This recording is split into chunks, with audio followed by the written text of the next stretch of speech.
Assalamualaikum warahmatullahi wabarakatuh. Yang terhormat Bu Badria selaku dosen mata kuliah analisis laporan keuangan dan juga teman-teman yang saya banggakan. Di sini kami akan mempresentasikan tentang perubahan operasi, isu-isu sustainable earning, operating leverage, price earning ratio, dan market to book ratio.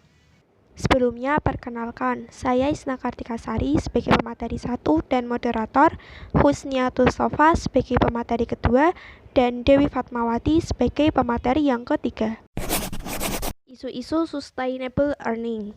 Laba dikatakan persisten ketika aliran kas dan laba akrual berpengaruh terhadap laba tahun depan dan perusahaan dapat mempertahankan jumlah laba yang diperoleh saat ini sampai masa yang akan datang menurut Bart and Hutton tahun 2004.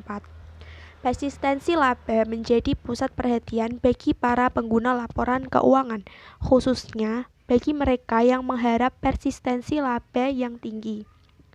Penman 2001 mengungkapkan bahwa laba yang persisten adalah laba yang dapat mencerminkan keberlanjutan laba atau yang disebut dengan sustainable earning di masa depan. Laba operasi yang dicapai perusahaan saat ini bergantung pada total aset yang digunakan oleh perusahaan, total aset periode sebelumnya, dan aset saat ini. Salah satu faktor yang penting berkaitan erat dengan persistensi laba ialah akrual. Akrual dianggap penting dalam mempengaruhi persistensi laba karena laba sendiri dipecah atas dua komponen. Komponen pertama ialah arus kas dan komponen yang kedua ialah akrual. Di Save Dentang tahun 2008 mengukur persistensi berdasarkan hubungan antara ROA tahun depan dan ROA tahun ini, di mana ROA merupakan laba sebelum adanya extraordinary items. Di Save Dentang 2008 juga mengungkapkan bahwa beta sebagai proksi pada persistensi laba didasarkan pada laba dari aktivitas normal merupakan hasil yang didapat oleh perusahaan selama perusahaan beroperasi secara berkelanjutan, dan alasan lain penggunaan proksi ini adalah karena tidak memasukkan non-recurring items seperti discontinue operation, special item, dan non-operating incomes menurut Sunarto 2008. Laba operasi yang dicapai oleh perusahaan saat ini tergantung dari total aset yang digunakan oleh perusahaan, total aset periode sebelumnya, dan total aset saat ini. Dengan demikian, persistensi laba berbasis ROA dapat diukur sebagai berikut menurut di Save Dentang 2008. Materi selanjutnya adalah operating leverage. Menurut Sutrisno, operating leverage adalah penggunaan aktiva yang menyebabkan perusahaan harus menanggung biaya tetap berupa penyusutan. Operating leverage dikatakan menguntungkan apabila perusahaan mampu menanggung biaya tetap atas penggunaan aktiva atau penjualan setelah dikurangi biaya variabel akan lebih besar dari biaya tetap. Sebaliknya, operating leverage dikatakan merugikan apabila perusahaan tidak mampu menutup biaya tetap atau dengan kata lain penjualan atau pendapatannya lebih kecil dari biaya tetap. Operating leverage terjadi pada saat perusahaan menggunakan aktiva yang menimbulkan biaya atau beban tetap. Operating leverage bekerja secara dua arah, yaitu dapat memperbesar keuntungan perusahaan ataupun memperbesar kerugian perusahaan. Syamsuddin menyatakan bahwa jika suatu perusahaan mempunyai operating leverage yang tinggi, maka sedikit saja peningkatan pada penjualan dapat meningkatkan persentase yang besar pada EBIT. Sebaliknya, jika perusahaan mempunyai operating leverage yang rendah, maka penurunan dalam penjualan akan menyebabkan penurunan jumlah EBIT yang tidak proporsional. Kemudian operating leverage dapat diukur dengan menggunakan degree of operating leverage atau DOL.